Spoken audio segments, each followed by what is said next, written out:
Condamnation de l'État du Sénégal devant la Cour de cassation de Paris dans l'affaire Bibo Bourgi. L'État conteste toute forme de dédommagement en faveur de l'homme d'affaires franco-sénégalais.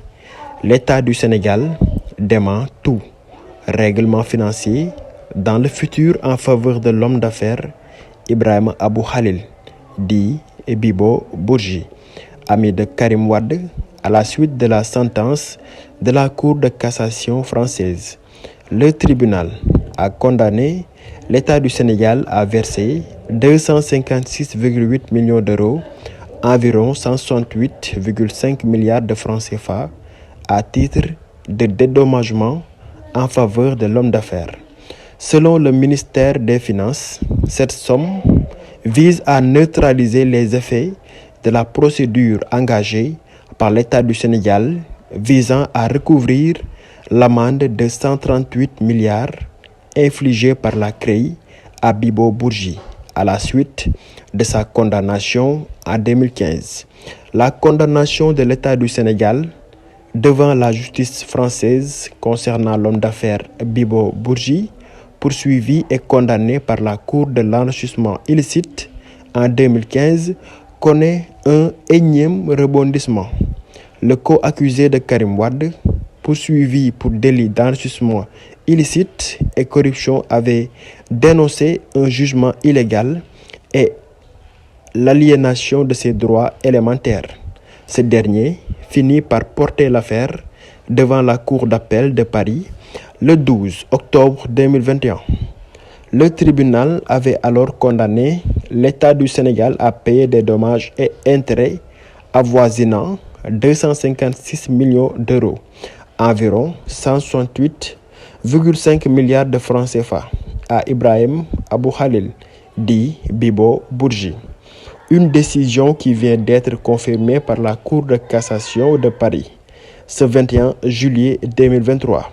Cette situation, au regard des derniers développements, n'est pas du goût des autorités sénégalaises. Dans une note parvenue à notre rédaction, le ministère des Finances et du Budget a tenu à rappeler que la personne subventionnée a été sous le coup d'une condamnation de la part de la justice sénégalaise. Le monsieur Ibrahima Abou Khalil, dit Bibo Bourgi, a été condamné devant la Cour de répression de l'enrichissement illicite CREI au paiement d'une amende de 138 milliards de francs CFA.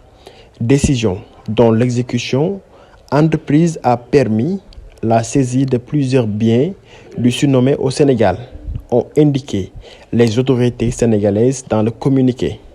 Poursuivant leurs propos, les collaborateurs de Moustapha Ba précisent que cette condamnation n'est pas synonyme d'un quelconque règlement financier en faveur de M. Bibo Bourgi. La sentence précitée ayant simplement alloué à ce dernier l'équivalent de l'amende sudite en plus d'un supposé préjudice financier et moral, et exclusivement dans l'hypothèse où l'arrêt de la CREI venait à être effectivement exécuté par l'État, afin de prévenir et neutraliser les effets d'un tel recouvrement, indique-t-il dans la note. D'ailleurs, ajoute-t-il, à ce stade, aucun bien appartenant au Sénégal n'a fait l'objet de saisie. En outre, selon le grand argentier de l'État, l'homme d'affaires qui s'était prévalu de sa nationalité française avait saisi, sur la base du traité bilatéral d'investissement France-Sénégal et du règlement de la Commission des Nations Unies pour le droit commercial international, le tribunal arbitral de Paris, qui avait retenu un principe de réparation quant au préjudice qui résulterait de l'exécution du dit arrêt. Une décision qui sera plus tard confirmée par la Cour de cassation française, qui, selon le ministère des Finances, n'a pas tranché les questions de fond soulevées dans le pourvoi, rendant, par conséquent, la décision du tribunal arbitral de Paris effective.